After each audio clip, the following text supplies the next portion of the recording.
It's my pleasure to introduce Ariangela, goes by Ari Kozik. She's the first candidate in the series of microimmuno faculty candidates. And she's going to talk to you about host microbiome dynamics, microbiota in the lung and in the gut, and how that influences asthma. And her research is really taking that next step of understanding why different people respond. Some people respond to some treatments like steroids and why others don't, and how biologics can be applied more specifically to those who would most benefit from them. And then she takes her research one step further to think about the biological, not only the biological, but also the social and environmental factors that can influence the immunological responses to the unique microbiota that that individual has. So this idea of thinking about the whole system. She also has done really important work in terms of equity in science. So she was one of the founding members of Black in Microbiology, now the Black Microbiologists Association, and that has been a tremendous contribution to the microbiology field for all.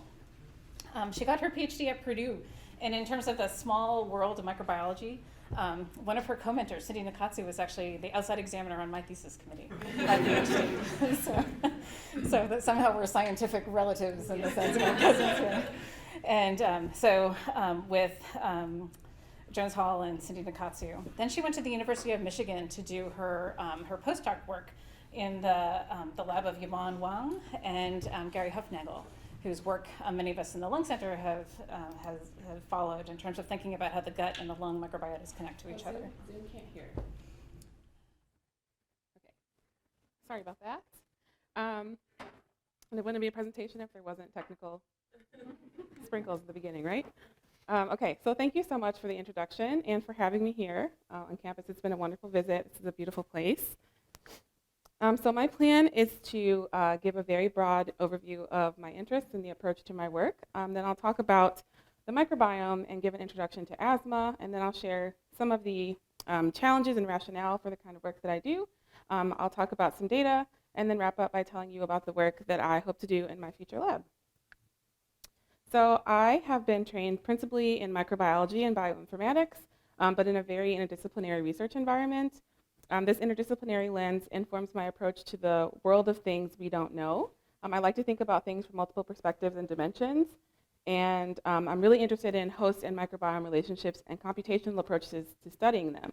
So this particular topic combines domains that I'm really passionate about, microbiology and immunology, because I'm fascinated by microbiomes and our body's peacekeeping and defense mechanisms, bioinformatics because I love data and computational biology and how it enables us to zoom out and look at things in new ways, social justice because it's important to me as a scientist to imagine a better world where people have what they need, people are safe and they are understood, and then precision medicine because I hope that one day we'll develop such a complete understanding of our world and our health that we can provide the right interventions to the right people at the right time. And so my work and my interests are centered in these areas. Microorganisms are everywhere, and they are essential for life. They inhabit nearly every ecosystem on the Earth. And the collection of microorganisms and their genes that inhabit a particular environment is called a microbiome. So we can now study the microbiomes of many different environments, and we're learning that they're critical to homeostasis in many systems. So I study the human microbiome, specifically in the gut and the lungs. If you're like me, you grew up thinking about microbes, especially bacteria and viruses, as germs that were bad for you and they cause disease. And to be fair, many of them are very unpleasant. They can lead to things like food poisoning, cholera, COVID-19, all of that. But we also know that there are non-pathogenic microorganisms normally associated with nearly every body surface. And we know that these microbes help us digest our food, adjust to our environment, and some even protect us from the unpleasant illnesses and infections. So humans are made up of approximately equal numbers of microorganisms and human cells, but when it comes to the number of genes, so the sets of instructions that organisms use to make proteins, we are vastly outnumbered by the contribution from our microbes. And so when people talk about the microbiome, they usually mean bacteria, but it's important to know that your microbiome is more than just bacteria. There are also viruses, there's fungi, there's archaea, and sometimes parasites that are associated with our bodies. So your microbiome is unique to you. It responds to your environment and your exposures throughout your life. and we're only just beginning to understand the details about how this works. So one of the challenges that we face today then is figuring out how the microbiome is involved in human health and disease. The human microbiome has been implicated in several chronic diseases and disorders, such as diabetes, allergies, even depression, and many of these chronic conditions also impact certain populations disproportionately. Some of our outstanding challenges involve questions of cause and effect. We need to determine the mechanisms by which the microbiome and the immune system interact, discovering the relevant impacts of the local and systemic scale, and then determining if and how we can modify these relationships for therapeutic benefit. So broadly, I'm interested in the application of translational microbiome research to better understand inflammatory lung diseases like asthma. So since we can generate so much data now, more than we have in the past, thanks to technological advancements about the microbiome, but then also the human host, we know that the microbiome is tightly linked to the immune system, and as a field, we're interested in deciphering its involvement and the development and progression of these diseases. And so in asthma specifically, deep knowledge of these kinds of interactions could be transformative in the kind of care that we're able to provide. So asthma is a chronic disease affecting an estimated 300 million people globally. It is one of the most common non-infectious diseases in the US. People with asthma experience a sustained increase in airway inflammation that can be further pronounced during an asthma attack. Sometimes asthma attacks can be so severe that they lead to hospitalization or death. So when you have an asthma attack, your symptoms are going to be wheeze, shortness of breath, chest tightness, reduced airflow. These symptoms can vary over time, but they also vary in intensity. And so known factors that seem to initiate these asthma attacks are called triggers, and these triggers vary from person to person. They can range from allergens to cold air to pests, mice or dust mites, things like that, pollutants. All of these things are known to trigger asthma attacks, but not everyone is sensitive to the same things. And so there's no cure for asthma right now. So the goal for the current available treatments is to try to control symptoms and decrease the number of times that you have an asthma attack. And that can prevent future adverse outcomes. So the primary long-term treatment that we have right now is inhaled corticosteroids. In most people, it's effective, reducing the swelling and reducing the airway reactivity and the risk of future asthma attacks. But there are some patients for whom ICS therapy is either partially or completely ineffective, and we don't yet understand the mechanisms behind this. So these patients are at an increased risk of adverse exacerbations, and they make up a large share of the asthma healthcare burden. And so the ICS or inhaled corticosteroids, I refer to them as ICS for the rest of the presentation. These are typically given to everyone as the controller drug, along with a rescue drug that acts quickly to blunt the asthma attacks when they occur. This is your things like your albuterol inhaler that someone will take when they're having an active issue. And so this is a long-acting drug that works by suppressing mucus production, suppressing the production of numerous inflammatory mediators, and promoting the expression of anti-inflammatory proteins. But as I said, not everyone responds to these drugs. So if you have severe asthma and you've tried inhaled steroids and you've tried oral steroids and you meet certain molecular criteria, you may be eligible for biologic treatments. So these are a new class of drugs that are being rapidly developed. They work by blocking specific components of inflammatory pathways, usually cytokines or cytokine receptors. We are developing more and more of these quickly. They are immunomodulatory by their design. By that I mean they are targeting a specific part of the inflammatory cascade. But because of that, we don't know what the local or the systemic impact of the microbiome is when these drugs are used. And that's interesting because about 20% of eligible people who can take these drugs don't respond to them either. So you have people who don't respond to steroids, and then you have people who don't respond to these newer class of drugs. And then there's another group of patients who respond at first, but then eventually their response kind of like falls off. And so there's lots of trial and error in this right now and on the clinical side. And so even in the small group of people who are eligible for these, like it's not one of those things where you can prescribe someone one of these drugs and everything's great. Sometimes it's not great. And so this one-size-fits-some pattern is something that clinicians have noted for a long time in their patients. There have been wide variations in symptoms, in the course of disease, the triggers, and the treatment responses. And over time, it became clear that an asthma diagnosis can actually cover a wide range of clinical characteristics. For example, there is severe asthma, and then there is allergic asthma, which is the type of asthma that most people think of when you hear asthma. Usually starts in childhood and is connected to having allergies to other aero allergens in the spring or the fall. But then there's also asthma that appears to be associated with obesity, with smoking, with exercise, asthma that shows up later in life, and among other things. And so now we understand that asthma isn't just one homogeneous entity. It's a heterogeneous umbrella diagnosis with varying observable demographic and clinical characteristics that are likely driven by distinct cellular and molecular mechanisms. And so according to the current available evidence, most asthma can be organized into one of two very broad groups based on the presence or absence of type 2 inflammation, or T2 inflammation. And so T2 inflammation is inflammation that's driven by eosinophils, by IgE, and certain cytokines like IL-4, 5, and 13. And so people who do not meet the criteria for having T2 high asthma are considered non-T2 or T2 low, but this group is also far from homogeneous in and of itself. So in T2 low asthma, we lack even a candidate set of biomarkers that we can use to identify these patients. And it's important to note also that these phenotypes are not very discrete, like they exist along a spectrum. So there's not really a clear-cut definition in everyone. There are people who fall kind of in the middle of these two groups too. And so one of the challenges that we have is that we don't have really great biomarkers to pinpoint what's going on in the pathobiology of a particular person's asthma. Yes?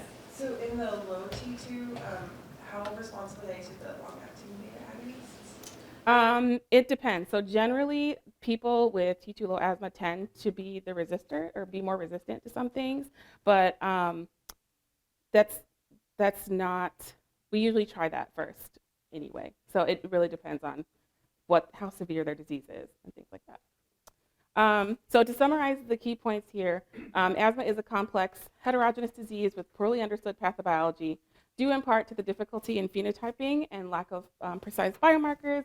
Inhaled steroids are an important tool for asthma treatment, but they're variable and somewhat unpredictable, and there's a limited understanding of the mechanisms behind this variability that we see. There's also a lot of unmet medical need because of this, and there are unfortunately disparities in risk factors, prevalence, access to care, and mortality. And so previously, asthma research has been focused on studying primarily two layers of information to understand what's going on. First and foremost, the clinical features. So these are the things that we can observe in the clinic, like symptoms, triggers, what treatments work, what treatments don't, and then host features like innate and adaptive immunity, genetic risk factors, and then airway epithelial biology. And these two pieces are certainly important and very intimately connected. But my postdoc lab was interested in a newly appreciated third piece of the puzzle, which is the microbiome. So we know that the microbiome is tightly linked to both host processes, and we also hypothesize that it plays an underrepresented, underappreciated role in the clinical manifestations of a person's asthma. So evidence also suggests here that the microbiome itself is either impacting or is impacted by a number of the same host and lifestyle factors that may also be related to asthma. For example, the environment. We know that the microbiome can be impacted by things like smoking, exposure to animals, antibiotic use, birth mode, diet, things like that. And then we also know that other health conditions are important, especially those that are of an inflammatory nature. So I'm interested in the microbiome of the respiratory system, especially the airways in the lung. And this is a really cool area to work in because until recently, the conventional wisdom was that healthy lungs are free from bacteria. But studies utilizing culture-independent methods have shown that healthy lungs indeed do have their own microbiome. The respiratory tract provides a really interesting niche for this. It's very different from the gut ecologically. There are minimal physical barriers from the larynx to the deepest parts of the lung. There is constant contact with the external environment via inhalation and microaspiration. There's a temperature gradient. There's an oxygen gradient. It's relatively moist. There's bidirectional movement of mucus, inhaled substances, and microbes. And the microbial community dynamics in the airway are likely controlled by different forces of immigration, elimination, and then regional growth conditions. So in this model, during chronic disease, the regional growth conditions of the airway come to more heavily govern the microbial community dynamics. Therefore, it's really important to investigate these disease-associated changes in the local conditions. So evidence suggests that these relationships begin to take shape very early in life. At around the second trimester, the fetal intestine has been colonized by bacteria that's busy prepping the immune system. From birth to early childhood, the microbiome is rapidly diversifying and growing and responding to our environment. And it seems that disruptions to this process may have implications for disease development. And so in infants ages 3 months, there is evidence that shows that depending on what microorganisms are colonizing their skin, they could be more or less likely to develop allergic skin diseases. So disruption of the microbiome early in life through antibiotic use or metabolic dysfunction or some other means has been linked to the development of allergy and asthma in childhood. And then in adult asthma, studies to determine whether there are specific patterns or profiles of microbes associated with different underlying inflammatory processes are underway now. And so the key message here is that the microbes that inhabit us and the compounds they make are important. So beyond just membership of the microbiome, we also need to understand their activity, the existence of an active microbiome as opposed to just dead microbes with detectable genetic material in the airway. That has been debated, but recent whole genome shotgun and transcriptome sequencing data has shown that microbes in the lower airway are indeed active and that their activity likely has implications for their host that's relevant to many clinical contexts. And so we need to understand the relationships between our microbiomes, our immune systems, and the forces that can impact both of those things across the lifespan as we develop, as our metabolism develops, and then as we are exposed to different things across our life. And so there's been a lot of research on asthma onset in childhood, facilitated by these really large studies that follow kids from the time they're born or from before they're born until later on in childhood. The most notable emergent hypotheses from these kind of studies is that there is a critical window or a very important period of time in early childhood where reductions of certain specific gut microbes has a direct relationship to the risk of developing asthma later in life.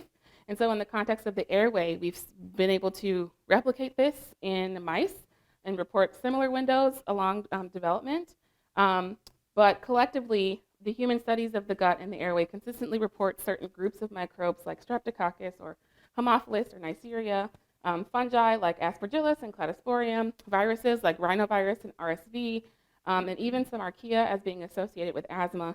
But as a lot of this data comes from the pediatric literature, there's a need to work more on the other side of the lifespan in the adolescent, adult, and elderly populations to define what these relationships look like there. And because of that, we have also an opportunity to understand what's going on in mild and moderate disease instead of just focusing on severe disease so that we can kind of get at that early development part of this. But we also have opportunities to use multi-omic methods to put these puzzle pieces together. So looking at the microbiome and the metagenome and the transcriptome and trying to put all these different perspectives of data that we can get to, put them together to have a more precise understanding of the relationships between the host and the microbiome in asthma. And so to facilitate these new areas of investigation, our lab built 2 ongoing clinical asthma studies at Michigan Medicine. They're called CARS and MicroMap. These are adult asthma cohorts made up of patients with mild to moderate asthma. We've recruited patients that have both phenotypes of asthma. We've captured a range of clinical characteristics.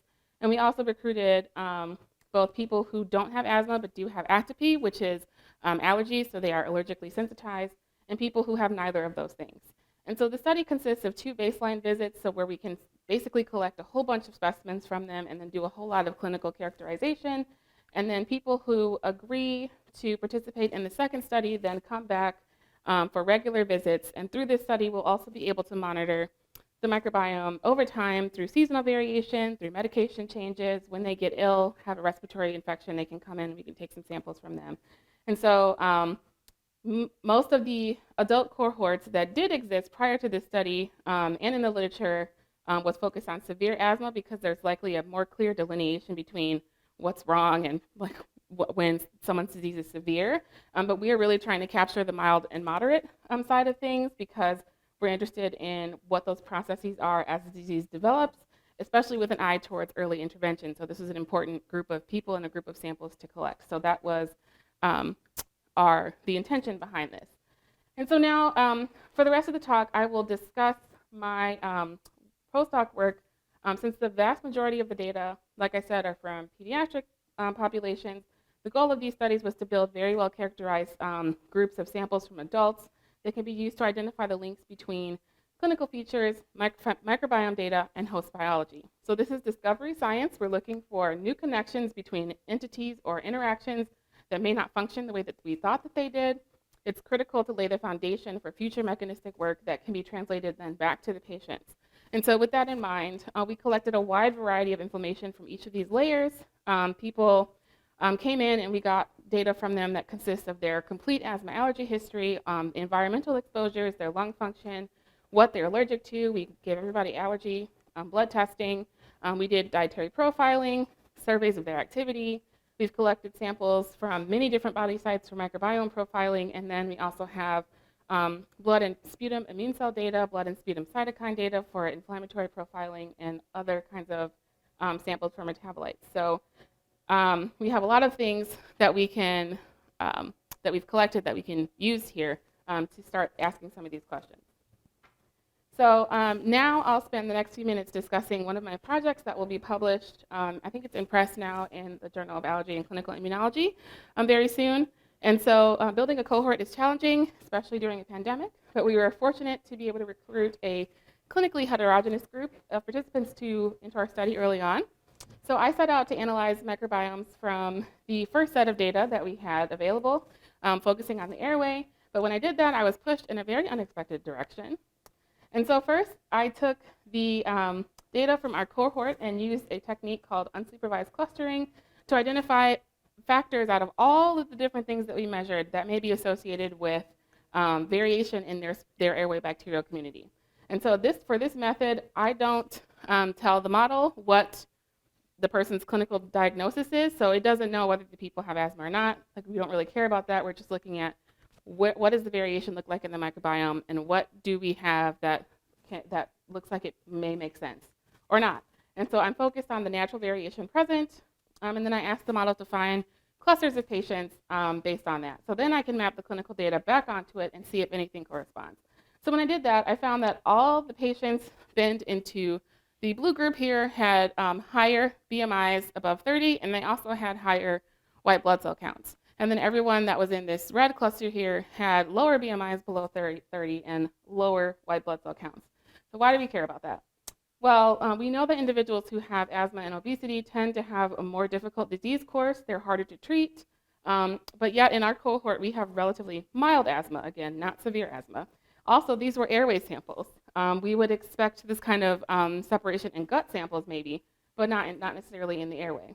So we were intrigued by what this suggested. So along with the elevated white blood cell counts, which is like a really early marker for the presence of some type of inflammation, we were intrigued by what this was suggesting. So could this be picking up on some sort of altered microbial immune status in folks that have higher BMIs, and could that be relevant to the microbes in the airway?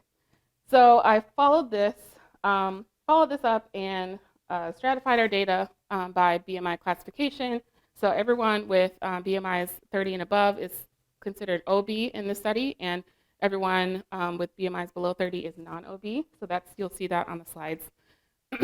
But first, before I get into the data, I want to explain why this is important. So one of the critical knowledge gaps in asthma right now pertains to people who have both of these conditions.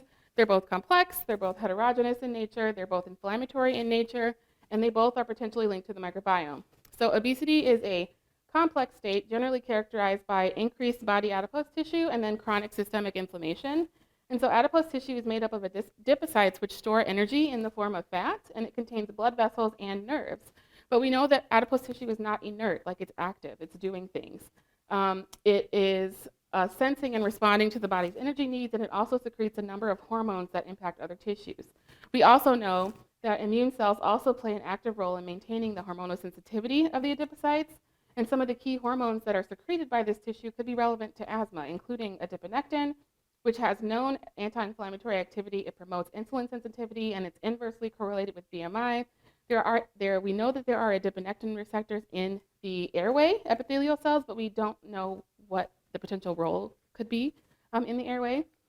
Leptin is another cytokine that's important. It's popular for its role as a hunger inhibitor, but it's also positively correlated with BMI, and it has known pro-inflammatory activity. Various studies have associated leptin with activation of neutrophils and has been found to be expressed in the airway epithelial cells, but again, we don't know what it's doing there. And then resistin is known for its association with insulin resistance. It's secreted by adipose tissue and circulating macrophages. And then lastly is plasminogen activator inhibitor 1 is another adipokine that's secreted by the adipose tissue. It's thought to play a role in the recruitment of inflammatory cells, insulin signaling, and also adipocyte development. So it's found in higher levels in people with obesity. But there's a lot that we don't know about the microbial and immune relationships in both the airway and how these mediators may or may not be involved. And so therefore, the data suggests that people with asthma and obesity may be a unique clinical population. They're more likely to have severe disease. In some cases, it doesn't respond to the current available therapeutic interventions that we have. In some patients, there's also airway remodeling that happens that leads to further worsening of their disease. And the delineation of the T2 and the non-T2 groups that I talked about earlier, it doesn't work the same in this group of patients. The things that we've been using as biomarkers typically doesn't really line up in the same way. So there's a lot of clinical evidence that there may be something different going on in people who have both of these conditions. And so I also want to note that as a caveat that BMI alone is a really imperfect measure, even though it's easily measurable and trackable. I'm making no assumptions here about the specific metabolic capabilities of our patients because we don't have that data or that information. That's going to require more study in a targeted way. But we're just thinking about the inflammation and the microbes here. So after I had these groups, my main question was whether and how the airway microbiome differed in these people that have high and lower BMIs. And I wanted to look at some other metrics too. So I used the blood samples to do cytokine profiling. We also looked at their blood immune cell levels, cytokines from the blood, but also from the sputum, which is the mucus that is in your airway. And then we also did 16S profiling for the microbes from the sputum. And so one of the ways that we assess microbial communities is by measuring and comparing diversity. Diversity essentially asks who is there and how many are there. And so we can measure this according to a number of different metrics that have been developed that ask slightly different versions of who's there and how many are there. We can compare the diversity within a single location or sample or person, which is called alpha diversity, or we can compare the diversity between multiple samples or locations or people, which is called beta diversity. And so when we stratified our 16S data by BMI category, we compared subjects with BMIs over 30 to those below 30. And we saw differences in their beta diversity according to the unweighted UNIFRAC metric, which is a phylogenetic measure of diversity that takes into account not only who's there and how many are there, but how are the people that are there, or not the people, how are the microbes that are there related to each other genetically. And so each point on this plot represents the entire sputum bacterial community of one person. And so points that are closer together convey communities that are more similar microbially, and points that are farther away convey communities that are less similar. And so as you can see from this plot, when we colored the points by the BMI categories, we can see a majority of the points from folks with high BMIs in the blue clustered up here near the top. We also compared the alpha diversity between subjects with these two groups, but did not find them significantly different. So right away, when I look at this comparison of the BMIs above 30 and below 30, without considering their asthma status, this is just going by BMI, there was already a significant difference in their airway microbiome without factoring that in. And our tests for differential abundance showed several more taxa that were abundant in the OB group, including Gemella, Prevotella, and Treponema species. And so then when I looked only at the individuals who had asthma, again, there was a significant difference associated with their higher BMI.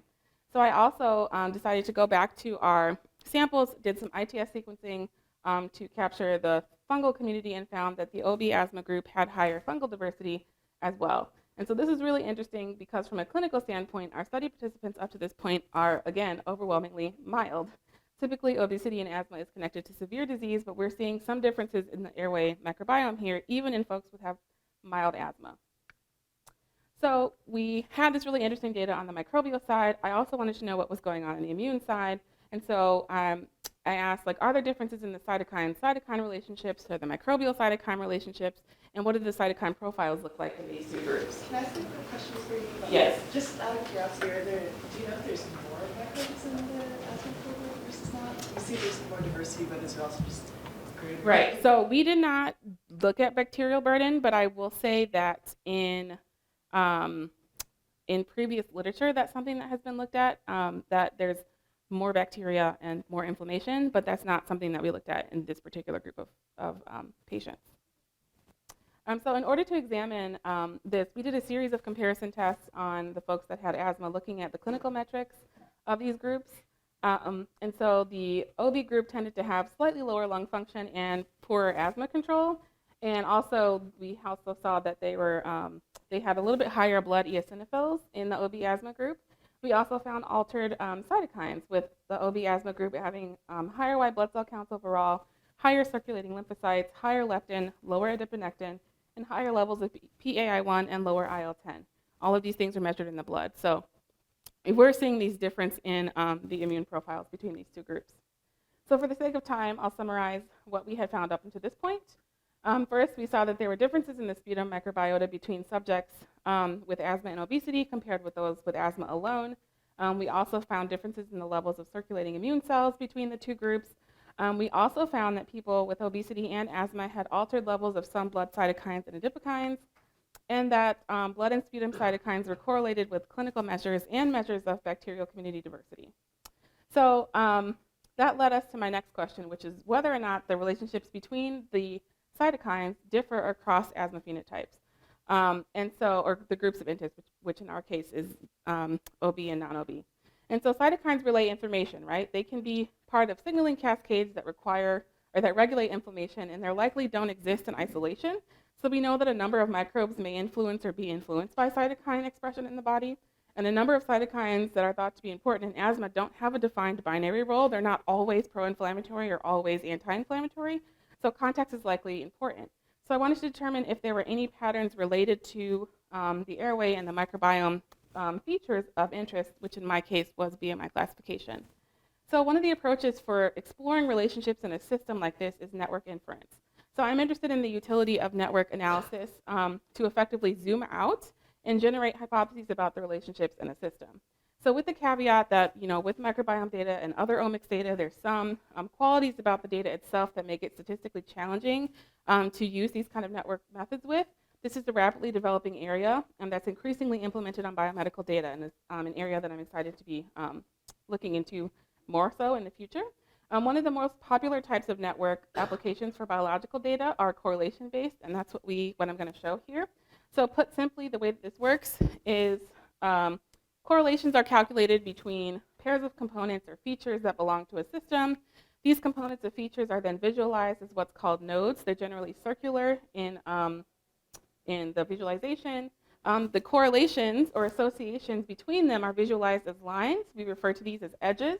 And then the presence of a line or an edge between two nodes in a network indicates an association or relationship of some type between the nodes. It could be an interaction, it could be a flow of information. If this was a shipping network, it'd be a flow of goods from one thing to the next. So it just means that there's some sort of relationship where the two nodes are communicating with each other. And so it's important to note that these edges or the associations don't imply a causal relationship outright. But in this way, networks are a way to visualize potential relationships between multiple parts of a system so that we can make testable hypotheses about them. And we're vetting several of these methodologies in the course of my analysis. But for this, we generated preliminary Pearson correlation networks with genus level shotgun profiles. This is with the metagenomic data to explore the microbe and microbe cytokine relationships. But first, we're looking at the relationships between cytokines in these two clinical groups of interest. So again, remember that each of the dots are nodes that represent a cytokine measurement either in the blood or the sputum. If there's a lowercase s in front of the measurement, it's sputum. Most of them, they're all clustered here along this first top curve of each of these circles. So the lines that run from one node to the next indicate a correlation or association or relationship between them. And so we've got here also the nodes are colored differently. So the node color indicates cluster membership. So we ran a what's called a neighborhood or family neighborhood finding algorithm on these networks, which basically means I want the model to show me what are most likely nodes that seem to be talking together a lot to form like a specific cluster community within the larger community. So the color of each of the nodes indicates that like all the red things were found to be in the same cluster. So first, this is the people with typical BMI measurements and who do not have asthma compared to people with typical BMIs who do have asthma.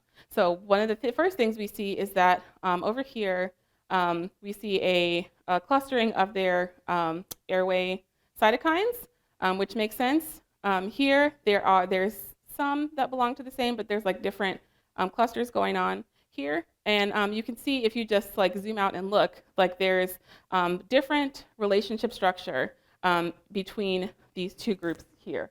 And so the other thing that was interesting is that there were no adipokine attachments, so adiponectin, leptin resistant. The only thing that we had was this PAI1 that seemed to be mostly associated with some of these blood cytokines down here on the left. And then the airway cytokines seem to be doing their own thing. They had a very highly correlated structure.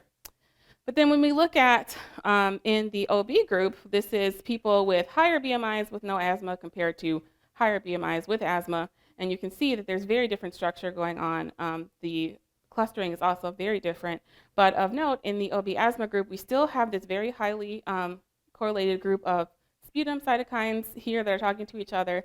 And then a lot of cross associations with the blood cytokines. And then with PAI1, here we saw the same sort of associations with the blood cytokines in the non-OB asthma group, but with here we also have some coming over into the airway group. So there's a lot of differences in the structure of these relationships between these two clinical groups. And so then this is I put them together here on this slide so you can see them, but this is the non-OB asthma with the OB asthma, and you can see the difference in connections and relationships, and you can really see the difference here in PAI1 being involved in other relationships up here in the airway. And so from here, I was curious about the potential relationships between the microbiome and the cytokines to again determine if these relationships are different in the OB asthma compared to the non-OB asthma. And so I mentioned earlier that microbiome data poses some challenges that make correlation-based network inference unsuitable. But I used a different method that's been recently developed specifically for microbiome data to do this. This method is a means where we can integrate the cytokine measurements with the microbiome data to explore how they may be relating. And so as a reminder, each circle represents either a particular bacteria or a particular cytokine measured in the sputum or the blood, and the lines between the circles are the indicating potential relationships. So here are what the networks look like. They're a little bit more colorful here because it's a different model. But so here are the networks of sputum microbes and sputum and blood cytokines in each group. So the colors correspond to the clusters or the areas of high potential interaction. And so it's possible that we could have seen three things here. One, we could have microbes that are only in clusters with other microbes. We could have cytokines that are only in clusters with other cytokines. Or you could have clusters that consist of both microbes and cytokines. And that third group is the one that I was looking for. So I was able to computationally kind of sort through the weeds of that hairball and pick out like the individual structures that consist of both cytokines and microbes and see what that could be telling me. So as you can see here, we had 5 major substructures in the OB asthma group, but only 2 in the non-OB asthma group. And you can see that there are different kinds of cytokines, like the cytokine microbe relationships are different between these groups. We have, a lot of, hard to see sideways this way. There's a lot of blood cytokines down here, along with a few, I think only one sputum cytokine with the Prevotella up here. And then we have this really large group of most of the rest of the cytokines with a few microbes connected here. But in the OB asthma group, we had this one in panel C is where most of the adipokines are, which I thought was interesting, along with airway TNF alpha, which we know is a really big regulatory cytokine, and with Prevotella. And then this is a cluster that was mostly microbial, but with IL-13, and then an airway cytokine that stimulates macrophages. So again, so really interesting potential relationships going on here. And one of the other things that we noted is that there is Prevotella everywhere in these networks that in both of the patient groups. So that was one of the things that was really interesting. I was like, okay, so we have like all these microbes, and of all the things that were there that we found, like these are the ones that seem to be having some sort of relationship with the cytokines. Sorry. So you mentioned earlier on that you found a higher instance of fungi in the lung as well in asthmatic patients, and this was just showing the bacterial data. Did you have any information about fungi and how that might fit into this interaction network? Right. So that's under construction because we took all these samples from everyone, and before we ran ITS, we kind of did PCR to see if there was fungal signal at all. And so it was a really uneven number between like the data that I had for all of these people versus a very, very small group. So I didn't want to throw that in there because it was like uneven, but that's definitely something that I'm interested in. So great question. So in summary, we had a number of intriguing findings. First, that the airway microbiota was altered in subjects who had obesity, even before we considered their asthma diagnosis. Further, within subjects with mild asthma, the obesity was associated with differences in the airway bacterial diversity. In people who had both conditions, we observed higher levels of circulating immune cells and altered cytokines. And then looking at our networks, it appears that the immune milieu of blood and airway cytokines and the interactions there may differ between these two groups, so OB and non-OB asthma. And so this could have implications for the bacterial communities in the airway, or it could have clinical implications.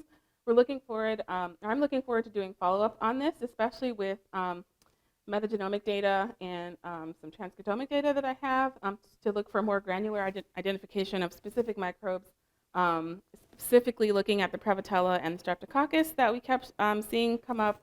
So this is definitely one of the foundational pieces of the future work that I'll be doing. And so through this approach, we've identified some really important potential candidate host microbiome relationships for future analysis, particularly within the genus of Prevotella. So this approach that I plan to take here will be similar to a previous comparative genomic study that I did in the genus Roseburia, which is an important genus of bacteria in the gut. And so we found that some strains had sequences publicly available, so we did a computational analysis, comparative genomic analysis of them, and to compare them to each other. And we found that they had different genomic features and capabilities. One of the major findings was that some of the species that were identified as Roseburia don't actually cluster with the rest of the Roseburia, and actually may be better suited for a different genus based on our phylogenetic assessment. But secondly, we also found that they had different capacities for many important pathways. And so even though the important thing here is that even though a lot of these bugs may belong to the same genus, like there could be a lot of different metabolic capabilities going on in between them, and we don't really know what that means ecologically for their relationships with the host. So this is especially relevant in different host environments. And so species and strain level differences could have implications for the ability of a group of organisms to adapt to a particular niche or a change in conditions brought on by disease or things. So that's something that I'm looking forward to applying to some of the Prevotella to see where we go with that. And as I said earlier, the BMI story was an unexpected outcome. That was unexpected direction, because yay, science. That's what happens all the time. The other area of interest, though, was asking how the microbiome and immune profiles differ between the two immunophenotypes of asthma, so the T2 low and the T2 high, and folks who are taking inhaled steroids. So first, I'm going to, for the sake of time, we're going to go to the cool part. Here we go. So when I looked at the species level profiles of the top 15 bacteria in the sputum microbiome to compare ICS use within these two groups, so within type 2 high asthma and then within type 2 low asthma, you can see that there's the community is dominated by a few genera. Whether it's Prevotella, Streptococcus, Neisseria, and Veillonella, kind of take up almost over half of the airway community here. And so the other striking finding was that across the ICS groupings in each phenotype, the direction of association was different. So looking at Prevotella melanogenica in the purple was lower with ICS use in the type 2 high group, but higher with ICS in the type 2 low group. We also saw the opposite trend with Haemophilus parainfluenzae. And then we also found that a different Prevotella, I think it's Prevotella nansiensis in the yellow on the left, which was higher in the T2 high group with ICS and lower with ICS and T2 low, which was the opposite of what we saw with the other Prevotella in the purple. So again, there's some potential for different relationships in these conditions, even within the same genus. And so then I generated a microbe correlation network to assess the potential differences between associated with ICS use. So here I'm showing only the network for the type 2 high asthma group for the sake of time.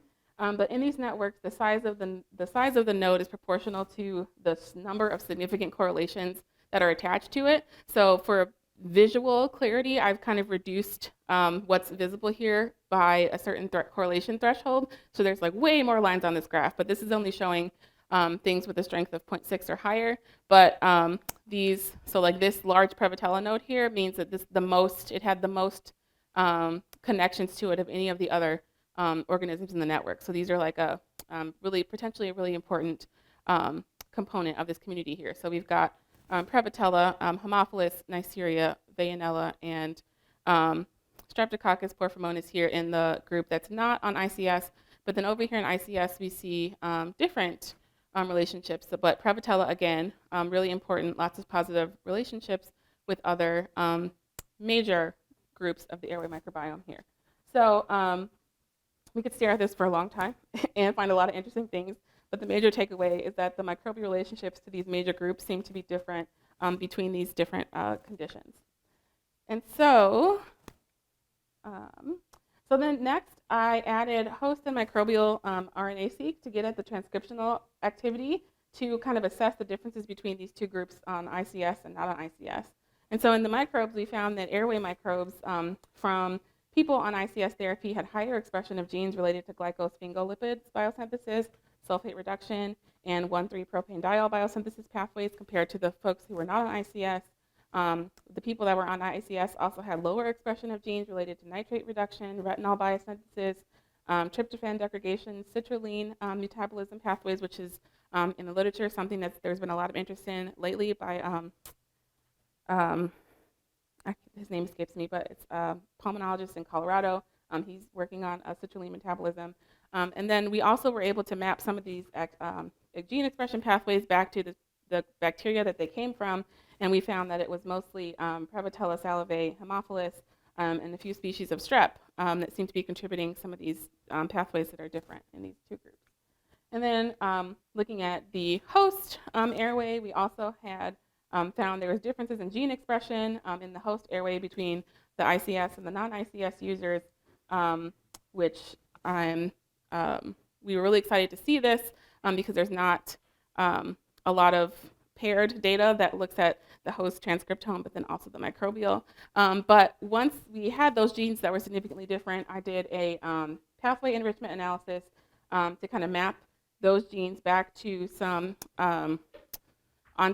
ontological pathways and molecular activities, and found that we had lots of higher expression in the non-ICS group of MHC class 2 receptor activity, some of this enzymes, transferases, like a lot of these other molecular activities that were differentially enriched in the non-ICS versus the ICS group here. And so the next step with this data is to integrate the data types across the genome, the transcriptome, and the microbiome, and determine if any combination of factors would perform well as a classifier or a predictor of either ICS response or phenotype. Put simply, can we identify a signature based on the host and the microbial relationships that tell us something useful about these patient groups? So I'm really excited about future applications of this approach to questions about treatment response and then linking ecological disruption to actionable insight. So we've gone from these like large data sets with lots and lots of data points and data types and have identified interesting questions that can be asked with additional computational and molecular approaches, which is exactly what we were able to do in the lab after seeing some of the ICS data from the sequencing. So this project was led by Lisa Bagley in my postdoc lab. It was just published in MSphere. Yes, MSphere. So here we showed experimentally that by exposing bacteria to fluticasone propionate, which is a very popularly prescribed inhaled corticosteroid, we can elicit changes in not only the bacterial growth rate, but also the bronchial epithelial cells. Most of the characterization was done in Klebsiella pneumoniae, but we also tested several other bacterial isolates from the sputum samples and found that many of them showed direct responses to being exposed to the steroid in culture. And so our results here are really exciting because they show not only a direct effect of steroids on bacteria, but also indirect effect on the host cells after being exposed to steroid-conditioned bacteria. So we observed suppressed bronchial epithelial cell growth and metabolism, and through metabolomics, we were able to find evidence for both molecularly and genomic-based evidence that Klebsiella may be able to metabolize fluticasone directly. And Klebsiella is just one of many, airway microbes. So what else could we be missing here about the impact of these compounds on the airway microbiome? So in summary, the airway bacterial microbiome is dominated by a relatively small group of microbes. Our results suggest that ICS use may impact the airway microbiome composition and its activity, as well as the host airway environment. Underlying T2 status may tune the impacts and responses to these things, and that multivariate data integration steps will help us to identify potential signatures for further testing across clinically important groups. We definitely need more work on this with larger cohorts and potentially with some interventions. With microbiome studies, it's always like, man, the things I wish someone would have collected wasn't collected, or didn't want to look at the data this way because you're like dealing with data as it comes. So I'm really excited to be thinking about potential new studies that could be done to answer some of these questions on a deeper level. But we need to know more about the microbial ecology of the airway, especially the dominant groups like Prevotella, and then any implications that this has for the underlying pathobiology of asthma. So now I'm going to give a very brief overview of the foundational projects for my future lab. So first, the level of microbes. I'll be looking at the genus Prevotella, big surprise, because Prevotella are found in multiple human body sites, from the oral cavity to the skin, but yet we don't have good clarity on whether these microbes are beneficial, whether they contribute to pathogenic processes. There's some evidence that Prevotella species may be body site specific, and in my asthma work, as I've just shown, we get Prevotella coming up a lot in a lot of the ways that we're looking at the data here. But there's a lot that we don't know about the microbiology of this particular group of bacteria and what it could be doing. And so we don't know how they respond to changes in the lung environment, especially during periods of chronic inflammation like we have in asthma, and how that interacts with other host factors. So this study will be an investigation of Prevotella species in the airway, and will leverage both computational and molecular methods to answer some key questions about airway Prevotella ecology that could have important implications for asthma. Next, at the patient level, I have a clinical translational project that aims to define the underlying host microbiome relationships relevant to the immunomodulatory therapy. So this includes both the steroids, but also the biologics. We have these new emerging treatments that are suppressing these cytokines, but as I mentioned, it's not a one-size-fits-all situation here, and we don't really know how it's impacting the ecology of the microbiome. And so this is more of a direct outflow of the projects that I have going on now. This project was the basis for a K application that was just put back into NIH, NHLBI, so I'm hoping to hear good news from that. But basically what I'm going to try to do is make these multi-omic signatures from the microbiome data, but also the host transcriptome and potentially the metabolome, and see if we can get signatures that can tell us, from taking these samples, can we predict how a person's going to respond? Can we take their microimmune relationships and be like, this person would be a good candidate for XYZ biologic because there's something going on in their the microbes and their immune systems that would help them respond or not respond. So that area is really wide open. So that's kind of the basis for this project. It would be collaborative between my colleagues at Michigan and also some collaborators at the University of Colorado in their medical school. And then thirdly, at the population level, I have a project that I'm really excited about that's really unconventional. And so the overall aim of this project is to bridge social and translational science to better assess the mechanisms by which inequity impacts respiratory health. So conventional microbiome studies are led by some hypothesis that you come up with ahead of time that informs both the study design and the variables that we decide to measure as metadata. This is often informed by existing literature or your own things that you're interested in as an investigator. But in the context of racial disparities in respiratory health, which are very steep and very persistent, these methods are unable to fully capture the social and environmental nuance that we need to be looking at that can contain critical information and context that could lead us to better informed hypotheses. And so I'm proposing an unconventional approach drawn from anthropology and social science and sociology to enrich our understanding of environmental and social realities and then lead us to better measurements that will then lead to better hypotheses. So I'll be looking at relationships between microbiomes and human hosts and humans in the built environment and microbes in the built environment. I'm really excited about this because it's a different way of thinking about microbiome research. It really brings in that equity piece, like understanding like how we are measuring the lived experience often goes way beyond what we can capture in the electronic health record, and that's a problem. And so in order to really address that and get at mechanisms and interventions that address these more systemic, more complex, hard to deal with issues, I'm hoping that this project will really kind of break ground in this area and like move us into a phase where we can be thinking more deeply about how we can handle systemic and structural problems, and then how that inequity enhances or affects our biology and what we can do about that. So I'm really excited about that. So overall, precision health, microbiome science, and data science are really rapidly evolving disciplines that can illuminate interactions between microorganisms and their hosts in a variety of contexts with the potential to advance social justice. So I'm so excited about working at this interface because it's where I truly believe biomedical innovation lies. I think it's here. And my lab will embrace the interdisciplinary nature of this space to fill the really key knowledge gaps that we have.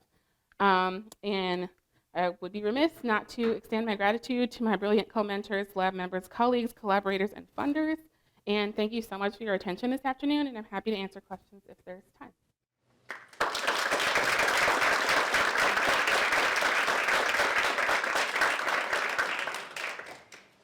So you had some really interesting data with your obesity cohort. I'm wondering if you had any other data, whether it be socioeconomic or sex or racial class, or whether the person is from like the city versus the suburbs versus rural communities.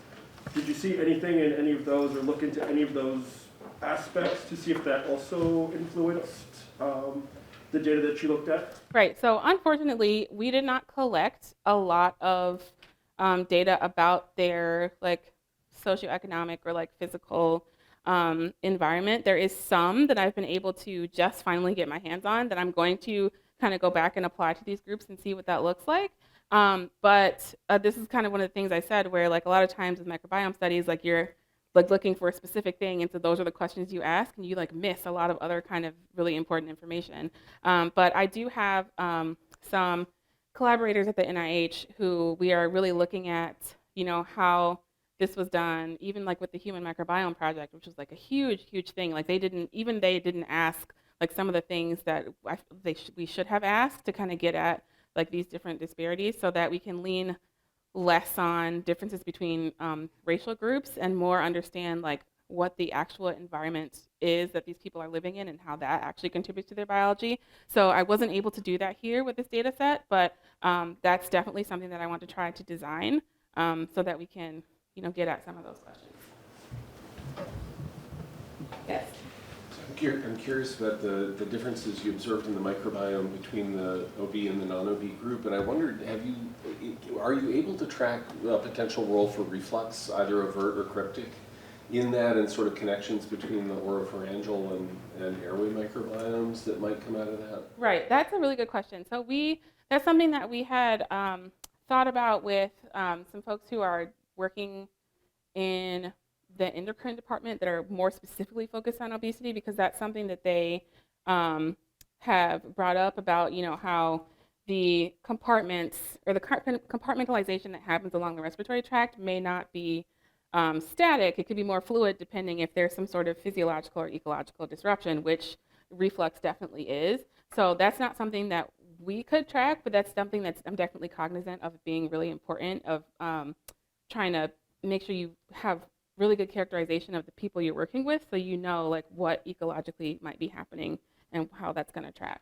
But we do have samples from like various points on their respiratory tract on the way down, so we could do some comparisons to see like, are we finding, you know, gut stuff like farther up, so, you know, could that be happening? So yeah.